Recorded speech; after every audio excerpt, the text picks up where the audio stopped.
Yeah, they can lay down. Okay, we're live. YouTube sensation coming up. It's going to be amazing. So we are talking about vents. Now, first thing I want to say is I am clearly a paramedic. Okay, I am an advanced care paramedic, so I've practiced lots as an advanced care paramedic. I have taken a critical care course, never practiced or licensed as a critical care paramedic because they don't license them on Prince of Rhode Island, so I just did it as continuing education. It was a good experience. I'd highly recommend Creighton University. I had a wonderful experience there. It was really challenging. The exams were crazy hard, but I got through. It did help me really improve my competence around vents, but I'm not a respiratory therapist. So you will be sent out on rotations with respiratory therapy with the goal, primarily, you'll be around for everything they go to, whether they go to a labor and delivery and you help resuscitate a newborn, or if you go to emerge and intubate down there with them. But primarily, you'll be rotating around doing what most RTs do, is manage lots with vents, particularly if you're in the ICU rotation. They also do nebula. I know they do other things. So that will allow you to be with a ventilator expert, and they'll be looking for you to say, hey, here's a blood gas, interpret this for you. They often will walk you through a case and say, okay, this is what their blood gas was here. What do you think we should have done? We'll walk through. They're not going to expect you to know their vent. I don't need you to know this vent. It's fun if you want to get comfortable with it. It's not hard. It's a Newport HT50. It's supposed to be bomb-proof, but it got dropped here while it was out. I'll leave it out to practice with, but it got dropped on the tile floor, and the thing is loose on the side. So if you're ever getting air leak, you just need to pull in with the tape a little harder, and it works perfect. But I was not going to spend the, I don't know, $12,000 to replace it for the thing, but it works. So that's the precursor to vents. There is a great video that I've included there, that basic ventilation modes. I'd highly recommend it. I think it's by Medcram, is it? I think so. It's really good.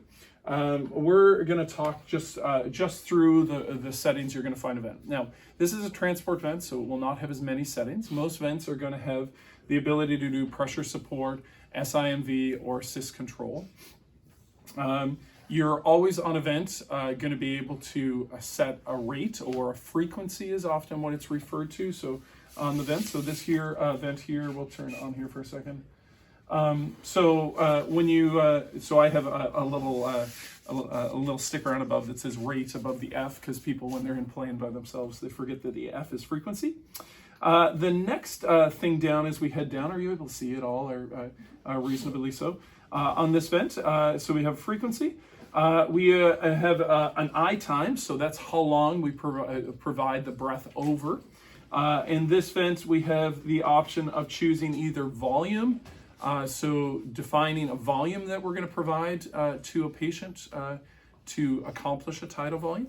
Now, obviously, when we assign a volume, then the pressure is going to vary, right? What would be some factors that would affect the pressure, how that pressure would vary? Anybody have any ideas? Pardon? Lung compliance? Lung compliance, yeah. So if you have somebody that's lung compliance gets worse, we're putting the same volume against resistance. It's like a balloon. You go from a thin wall balloon to a really thick wall balloon, right? It's harder to blow up. So if you're jamming in this, the machine's just going to put in this amount of pressure, that pressure is going to go up, okay? Now there's a pressure that we can get to that we don't want to go over 40 centimeters of water pressure, and that's where your alarm would be. But we'd like to typically stay well below that. But we're going to have to interpret for the patient's compliance. We have to have them breathe too. So obviously the I time, so your inspiratory time, is going to affect pressure as well, right? So if I try to put 500 mils in half a second, the pressure is going to be higher than if I put 500 mils in 1 second. That intuitively makes sense, right? The other option is that you can ventilate with pressure rather than a set volume. In pressure mode, when is that you're going to set a pressure and apply that for the inspiratory time, and then we're going to walk. So that can often be like 20 centimeters of water pressure. Applied for an I time of 1 second, and that's going to produce a volume. It's going to be dependent on the lung compliance of the patient. which will determine how much. And we'll see variance breath to breath. Even when you're set in volume mode, the machine doesn't get perfect every single time. So it's not like it always nails it. It's trying to get to that volume, to that set volume. But you'll watch there's some variety as you're watching and monitoring as they're exhaling. So we have a frequency which you're used to, how many times a minute we squeeze the bag. We have an I time, that's how quickly you squeeze the bag. So generally we know that we do that a little slower for adults than we do for children. That probably because it's a longer I time. And then we have either we can choose a volume or pressure. And actually we're used to with the bag valve mask, we're setting this, like we have a set volume in that, but we don't actually measure it. We're just kind of squeezing that bag either to a set point, I guess that would be more like volume, or until we see chest rise, and that would reflect a bit of pressure. But we don't really get good measurements of either of those, right, when we're squeezing the bag. So then we have some alarms. This here is just monitoring. I'm going to head over here to the other blue. So the P trigger, so the pressure required to trigger the vent. So what is triggering the vent? Sometimes referred to as sensitivity. Sorry? No, this is... Can you suck in to ask for a breath? Yeah, so how hard does the patient have to suck on the vent for the vent to recognize that the patient's wanting to breathe? So in most modes of ventilation that we use, we allow for the patient to have some spontaneous breaths. I guess the patient, so if we're in controlled mechanical ventilation, we would only, I don't think you're going to find in a modern vent just controlled mechanical ventilation alone. This says like assist control / controlled mechanical ventilation. So the only time that we would do that is if we make the patient not able to breathe their own. So we have a long-term sedation and paralytic on. Then we're technically in controlled mechanical ventilation because they're not sucking on the tube, right? In this assist control and SMV, it's just the ventilator reacts a little differently when the patient breathes in. When we have set a sensitivity, if we set that too low, then as the patient's bouncing down the road, we get movement of the chest, and suddenly the vent thinks, oh, you want a breath, and we start stacking breaths on top of each other. If we set it too high, then if the patient has to suck really hard in order to get a breath. Now, I will say for our purposes, when we're transporting patients, I will say for Island EMS, when RTs are taken, and thankfully we have RTs that travel with us, they're going to be heavily sedated and often paralyzed because we're going from a lower level of care.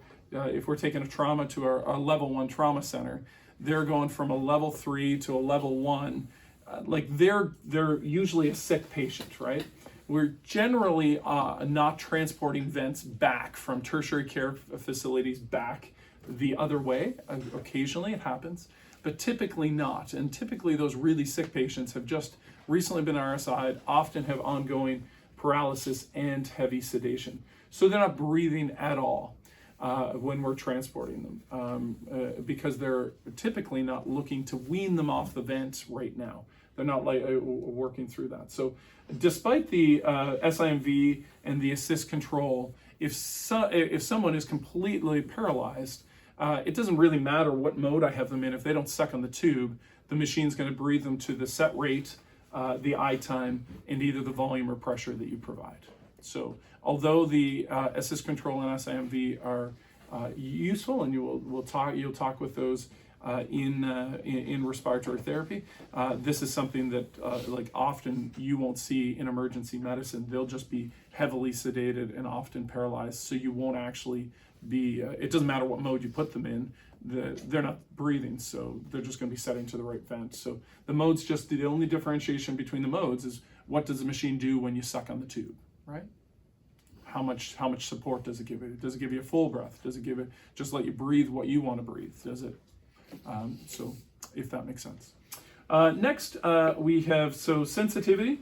Pardon me as I show that I'm not a respiratory therapist. So sensitivity is typically set at 1 or 2 centimeters of water pressure.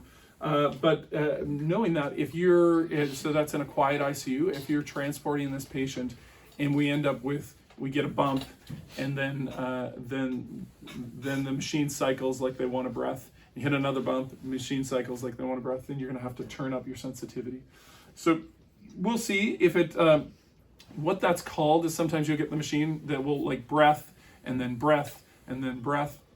And that's referred to as auto-cycling, where you'll hear the machine go, rrr, rrr, rrr, rrr, and it's like breath, breath, breath, breath. Because the machine, the sensitivity is too low. For whatever reason, which the machine is detecting a negative pressure and your sensitivity is low, and the machine's like breath, breath, breath, breath, breath, breath. And then we're hyperventilating the patient.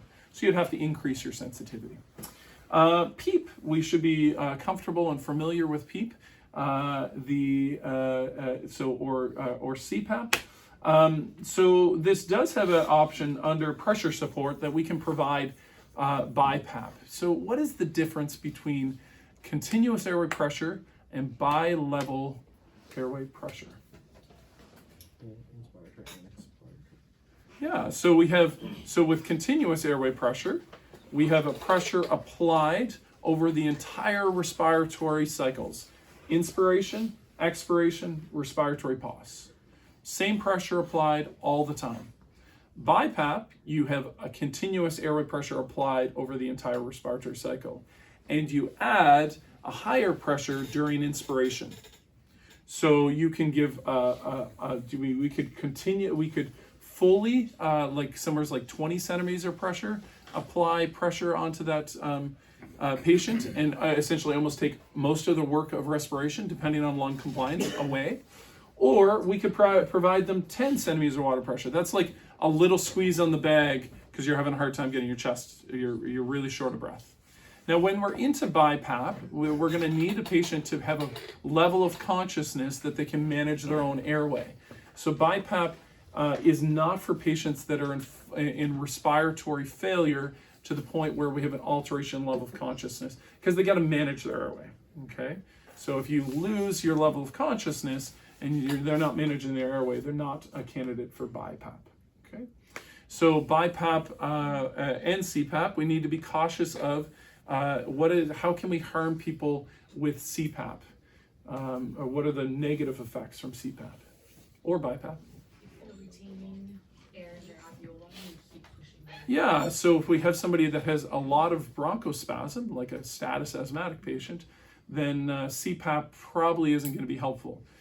It's going to decrease. Whereas that very different in COPD or pulmonary edema, where that little bit of pressure will help maintain alveolar being open and maintain and push fluid back in the case of pulmonary edema. So not helpful in an asthmatic patient. So we could increase their air trapping. So we could make it harder for them to get air out if they're already having a hard time doing so. What's some other ways that we could cause complications or? Could it cause like barotrauma? So we can, it's a small amount of pressure with CPAP. You're right, if we go high pressure, if we go too high of pressure with the BiPAP, then we can cause barotrauma. And that's true of any time we're using mechanical ventilation. We could use too much pressure and blow out, like pop holes in their lungs. But if they have on your theme, but if they have a simple pneumothorax, we might convert that with any kind of pressure on top of that, whether that just be an inspiratory pressure or an inspiratory pressure with continuous airway pressure. We could make that a significant, we could either make a small tension pneumothorax much worse or cause a simple pneumothorax to maybe convert into a tension pneumothorax, depending on that. Okay, makes sense? What else can we do? Hypotension.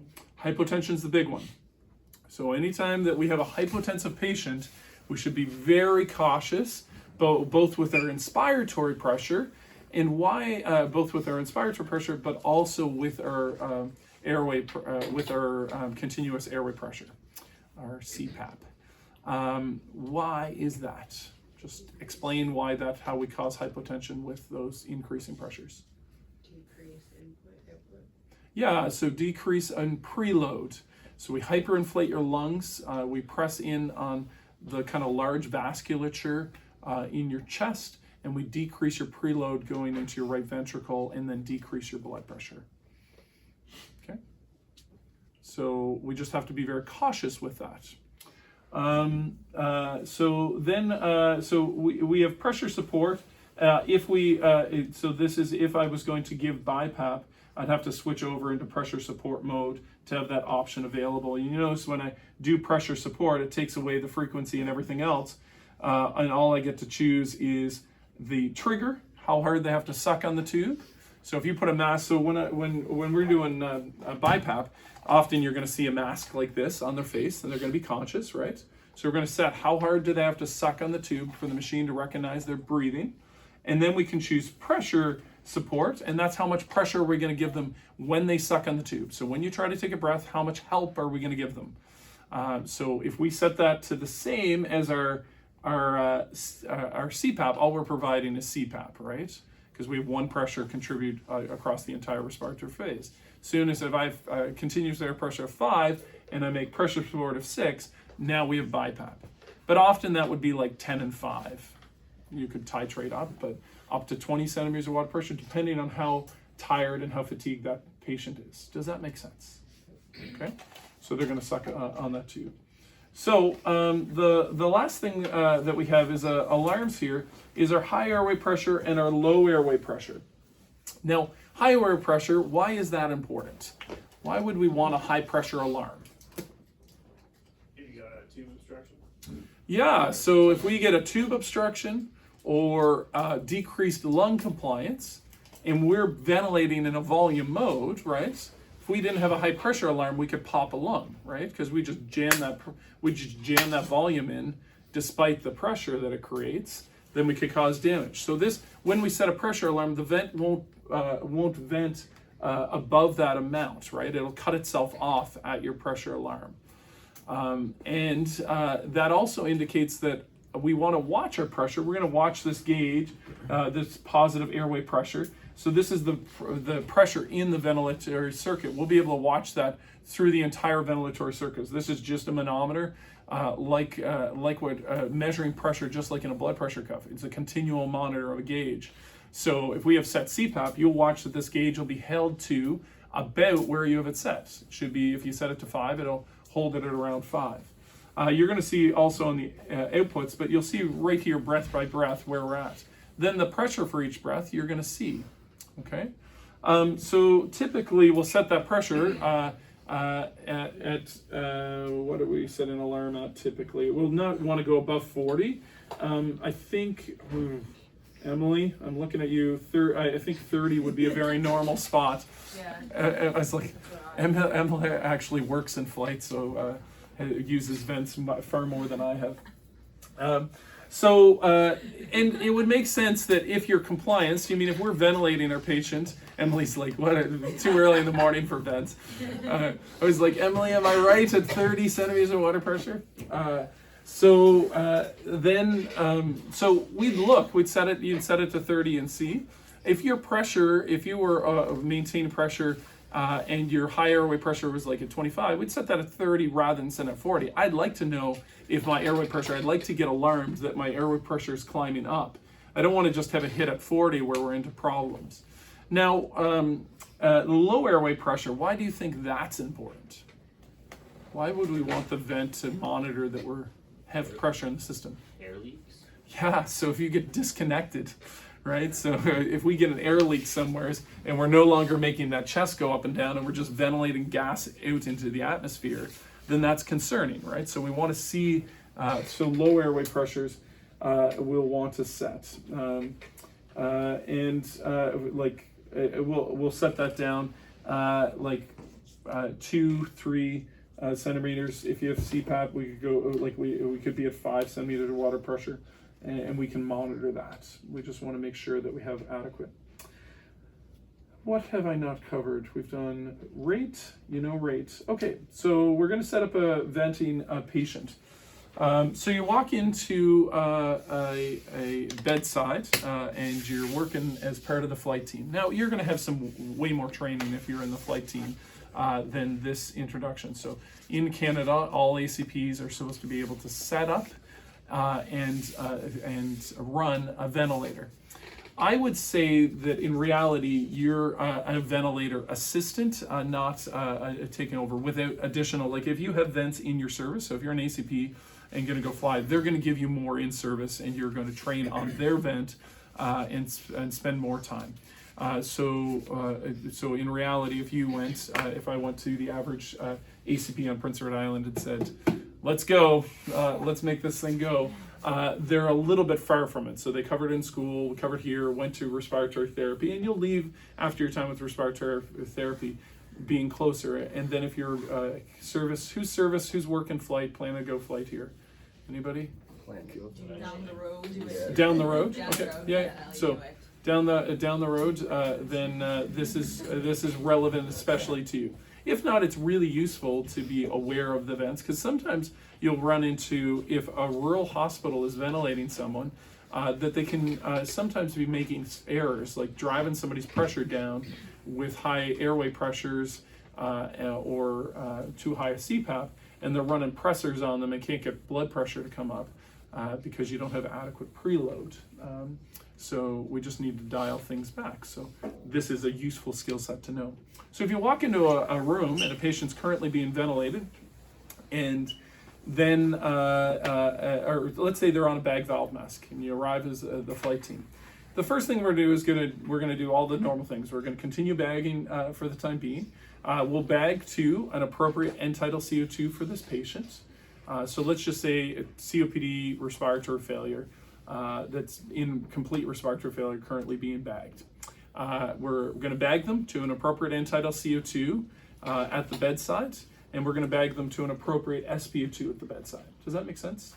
When we'll do a physical assessment, we'll get vital signs, we'll get our full history, we'll walk through their differential diagnosis and see if there's anything that will add to that, or if we agree with their working diagnosis. And then we can start thinking about getting to setting them up to the vent. Now, you can increase proficiency and do some other things. Now, the vent is your best bag valve mask. You'll find that some people will be like, okay, great, we'll get them on the vent sooner.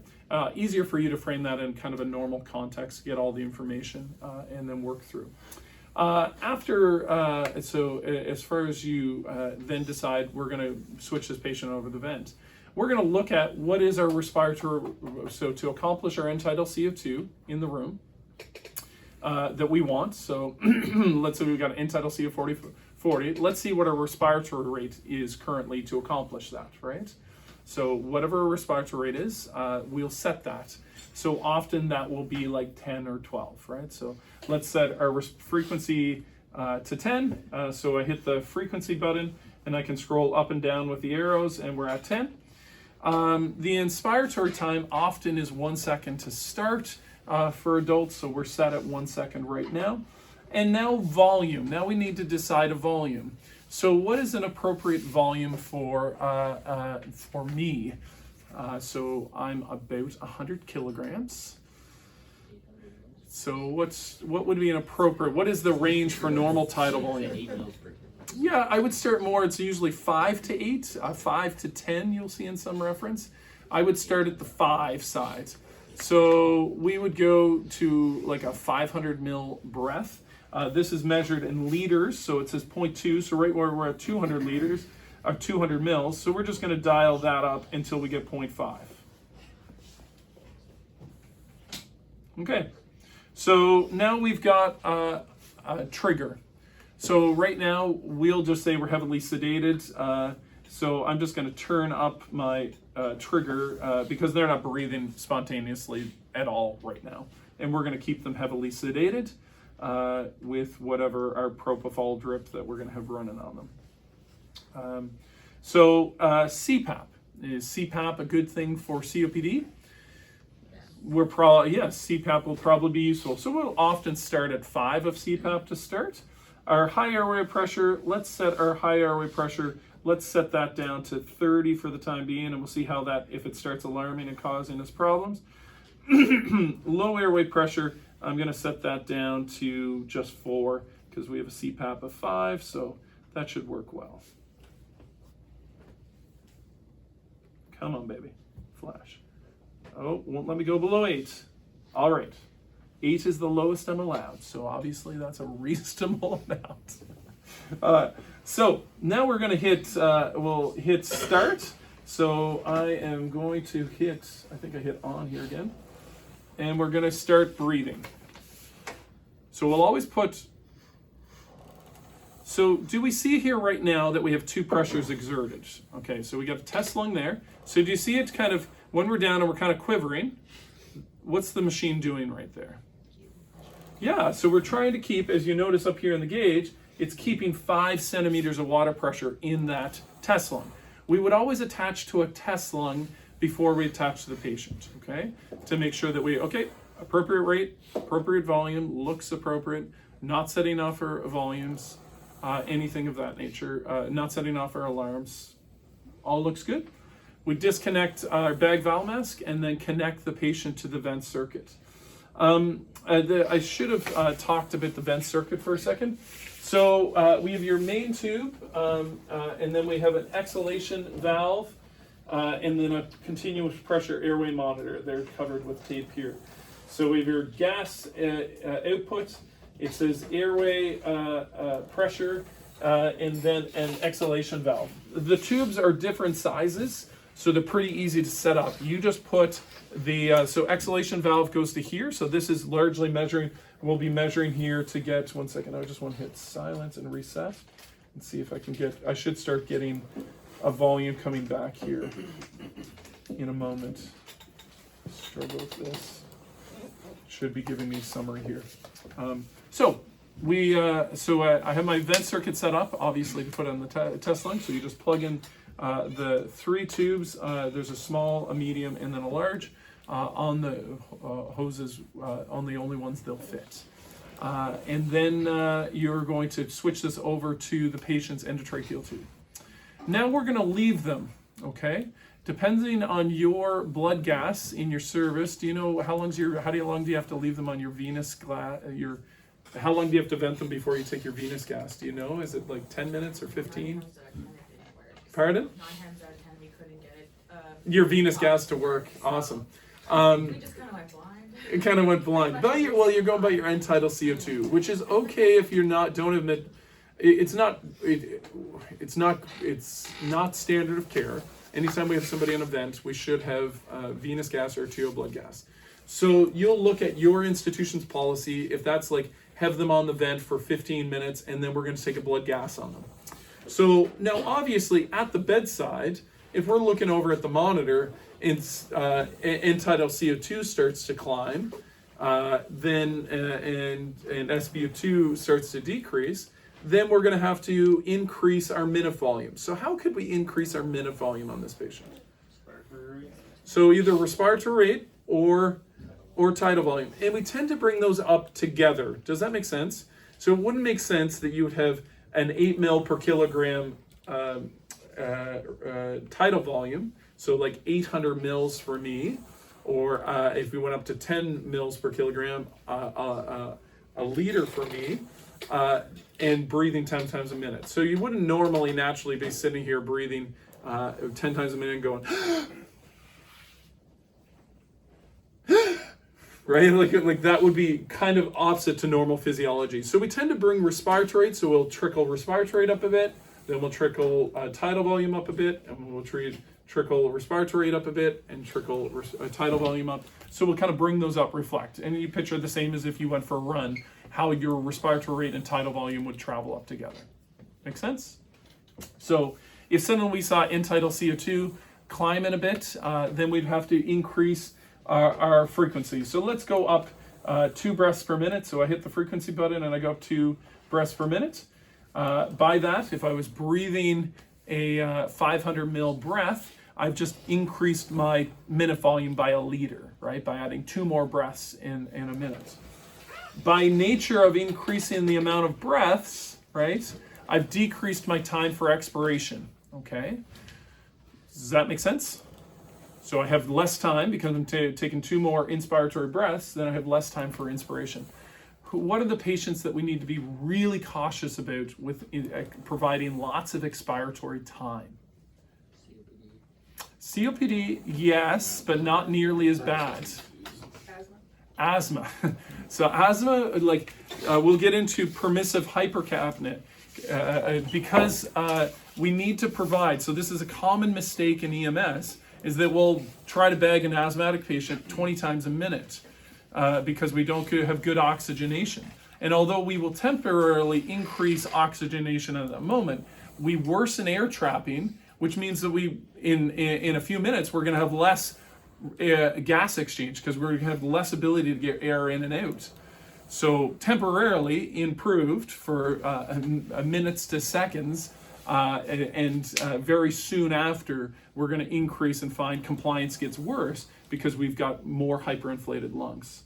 So we need to be very cautious with asthmatic patients that we're breathing at a slow rate, and we'd like to provide as much expiratory time as possible. So we might have to increase, we will definitely have to increase inspiratory pressure and maybe even shorten I times a bit based on our pressure alarm. We're never going to go over 40 centimeters of water pressure, but we'd rather ventilate with higher pressure over shorter inspiratory time with fewer breaths to provide maximum exhalation possible. Make sense? Okay, so, yep, question? Can I give this to somebody because I'm going to steal your ACT classroom this morning and I can't guarantee who's going to know. Oh, we're going to come down and watch a urinary catheterization video right after this. Okay. Are they coming now? Okay, we'll be out of there in a second. So we set up our vent. Once our vent stabilizes at the bedside, we have an end-tidal CO2 that we're happy with. We have an SpO2 we're happy with. Blood pressure that we're happy with. Heart rate, all those things feel good. Then we will leave them there for 15 minutes-ish, 10, 15 minutes, depends on your blood gas and your institutional policy. And then we'll take a arterial blood gas and we'll tweak that. Often we'll find that we're probably providing too much FiO2, so we'll dial down FiO2 if it's too high, if our PaO2 is up too high. And we'll obviously adjust if our end-tidal CO2. Now, that is for a patient that has respiratory failure and respiratory acidosis is why we're bagging them. Metabolic acidosis, same thing. We're going to have to, the only difference is we'd be very cautious in taking. Why would we be very cautious? So if somebody was breathing themselves, right, and you didn't have a vent and didn't have a blood gas, why would we be very cautious about intubating that patient? So let's talk, what's some examples of metabolic acidosis that we would be talking about? So diabetic ketone acidosis, there's one. Sepsis, there's another. Kidney failure, it's probably the most common cause of, I guess, hyperkalemia, but it's acidosis as well. Toxicology, overdose on ASA or whatever, TCAs, these things become acidotic. So if you don't have a vent and ABGs, the patient, what will that patient that's metabolically acidotic, what will their CO2 and respiratory rate look like before you take it away, typically? It's going to be high. So high respiratory rate and CO2 will be low. So high respiratory rate and low CO2. And why are they doing that? So they might have it come in and you have a respiratory rate of 20. Right? Some will use that criteria of either 20 or 25 as one of the criteria to say, oh, if you have nasal end-tidal CO2 on somebody that's spontaneously breathing, say, oh, you have sepsis because you're breathing fast and you're not showing any signs of hyperventilation in the fact getting tingly or getting spasmy out in your extremities, and your SATs are also a little bit low, which is also weird, right? They're like, oh, this looks like sepsis. This looks like toxicology. This looks like renal failure. Whatever the cause is. And what if you what if they're not protecting their airway, you don't have a vent, and you knock out their respiratory drive? Their brain stem is very good at managing their pH, right? So right now, they're independently controlling their respiratory rate and maintaining their pH within a life-sustaining range. So that is keeping them alive. If you bagged a septic patient at a normal rate of 10 and a normal tidal volume of 500, you will very soon be in PEA, although your rate will. So I very strongly encourage you never intubate unless you have a ventilator and have blood gases that are functioning. Intubate someone that is metabolically acidotic if they're breathing well on their own, because we need to have a vent and we need to have blood gases to manage them. So if you come in with a vent and blood gases and you put them on nasal end-tidal CO2 and they're breathing, and we see whatever their bedside end-tidal CO2 is, they're breathing end-tidal CO2 is 18. Guess what our goal is at the bedside for the vent is going to be 18, end-tidal CO2 of 18. And then once we get them there, we'll also see that reflected in their SATs, because we'll want to have SATs at an appropriate level, because as we get acidotic, what happens to the affinity of hemoglobin to oxygen? Does it like it more or less? Likes oxygen less, so you're going to offload. So often these acidotic patients are difficult to get oxygenation up. So we will accomplish that by keeping end-tidal CO2 to what they were ventilating and providing supplemental oxygen. So our goal, we'll look at their end-tidal CO2 and see what is their respiratory rate. If they're breathing 40 or 60 times a minute, we're going to replicate that, okay? Because that's what's going to be required for them.